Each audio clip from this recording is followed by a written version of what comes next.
नमस्कार, मी Sarjerao Salve Star India One मध्ये आपणा सर्वांचं हार्दिक स्वागत करत आहे। तर आताची सर्वात मोठी बातमी। विविध स्पर्धांनी गाजणार सारंगखेड्याच्या अश्व बाजार। यात्रेसाठी अश्व येण्यास सुरुवात। घोडे बाजारासाठी प्रसिद्ध असलेल्या सारंगखेड्याच्या यात्रेला अजून 8 ते 10 दिवसांचा अवकाश असला तरी आत्तापासून यात्रेत घोडे दाखल होण्यास सुरुवात झाली आहे।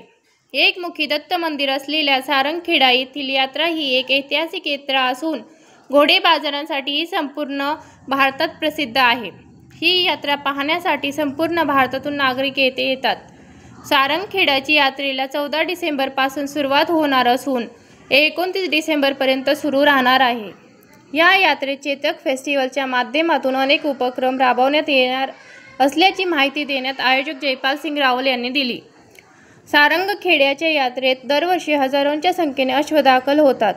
या वर्षी जवळपास 2,500 ते 3,000 उच्च प्रजातीचे अश्व दाखल होणार आहेत। यावेळी भारतातील सर्वात उंच असलेला भारतीय प्रजातीचा अश्व पंजाबमधून यात्रेत दाखल होणार आहे। चेतक फेस्टिवलच्या माध्यमातून यात्रेत अश्वांच्या अनेक स्पर्धा भरवल्या जातात। यावेळेस देखील अश्व सौंदर्य स्पर्धा, रेवल स्पर्धा, अश्व क्रीडा, अश्व नृत्य स्पर्धासोबत पंजा कुस्ती स्पर्धांचे देखील आयोजन करण्यात आले आहे। शालेय विद्यार्थ्यांच्या माध्यमातून हिटमॅन प्रीमियर रायडिंग स्पर्धांचे देखील आयोजन येथे करण्यात आले आहे। यामध्ये विविध शाळेमधील जवळपास 200 विद्यार्थ्यांचा सहभाग राहणार आहे। सारंगखेडा यात्रा संपूर्ण भारतात प्रसिद्ध असल्याने मोठ्या प्रमाणात भाविकांची गर्दी येथे होत असते। त्यामुळे तयारी मोठ्या प्रमाणात करण्यात येत आहे। यात्रेला अवकाश असला तरी अश्व दाखल होण्यास सुरुवात झाली आहे, अशी माहिती आयोजक जयपाल सिंग रावल यांनी दिली। तर सारंगखेड्याची यात्रा कधीपासून सुरू होणार आहे आणि कशा प्रकारे यात्रा? सारंगखेड्याची ऐतिहासिक पार्श्वभूमी असलेली यात्रा, दत्तप्रभूंची यात्रा आणि चेतक महोत्सव हा 14 डिसेंबरपासून सुरू होणार आहे। तो 29 डिसेंबरपर्यंत असेल। काय काय आकर्षण राहणार यावेळेस?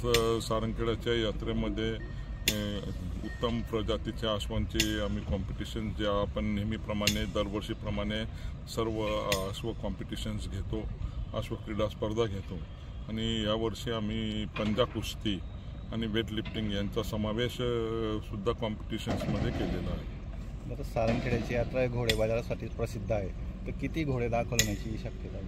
जवळपास 2,500 ते 3,000 घोडे या यात्रेमध्ये, या अश्व महोत्सवामध्ये दाखल होतील आणि उत्तम प्रजातीचे अश्व इथं येण्याची दाट शक्यता आहे। सर्वात उंच घोडा भारतातला, भारतीय प्रजातीचा सर्वात उंच घोडा, ज्याची हाईट 68 ते 70 इंच आहे, तो सुद्धा इथं दाखल पंजाबवरनं होणार आहे। घोड्यांच्या काही स्पर्धा राहणार आहे म्हणून कशा? अश्व प्रदर्शनी, अश्व सौंदर्य स्पर्धा आपण म्हणू शकतो, ती स्पर्धा इथं असणार आहे। घोड्यांची रेवाल रेस असणार आहे, घोड्यांची नृत्य स्पर्धा असणार आहे, घोड्यांची आपलं जे अश्वक्रीडा स्पर्धा इक्विस्टेरियन स्पोर्ट्स याच्यामध्ये चेतक इक्वाइन प्रीमियर लीगमध्ये असणार आहे। त्याच्यामध्ये जवळपास 150 ते 200 मुलं याच्यामध्ये, जे मिलिटरी स्कूलचे असतील, जे इंग्लिश मिडियम स्कूलचे असतील, जे वेगवेगळ्या रायडिंग क्लब्सचे असतील, त्याच्यामध्ये त्यांचा सहभाग असणार आहे।